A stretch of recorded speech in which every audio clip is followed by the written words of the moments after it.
بسم اللہ الرحمن الرحیم قال امیر المؤمنین علی بن ابی طالب علیہ السلام خالط الناس مخالطتا ان متم معها بقوا علیکم وان عشتم حنوا علیکم۔ امیر المؤمنین علی بن ابی طالب نہج البلاغہ میں ارشاد فرماتے ہیں کہ لوگوں کے درمیان اس طرح سے رہو، لوگوں سے اس طرح سے ملو کہ اگر تم زندہ رہو تو تم سے ملنے کے مشتاق ہوں، اور اگر تم مر جاؤ تو تم پر گریہ کرے۔ امیر المومنین اپنے اس چھوٹے سے فرمان میں انسان کو ایک مکمل ضابطہ حیات،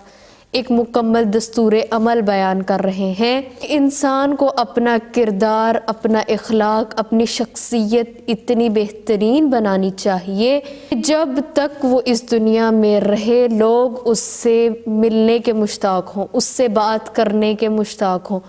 اور جب وہ اس دنیا سے چلا جائے تو لوگ اس پر گریہ کریں، کیونکہ انسان اپنی ذات میں خود تو پرفیکٹ ہوتا ہے، یعنی وہ اپنے آپ کو ایک بہترین انسان تصور کرتا ہے، لیکن انسان کا اصل تعارف جو ہوتا ہے وہ وہی ہوتا ہے کہ جو لوگ اس کے بارے میں دیتے ہیں، کہ اگر تو لوگ اس کو دیکھ کر خوش ہوتے ہیں، اس سے ملنے کے مشتاق ہوتے ہیں، تو یہ انسان پرفیکٹ ہوتا ہے، یہ انسان بہترین انسان ہوتا ہے۔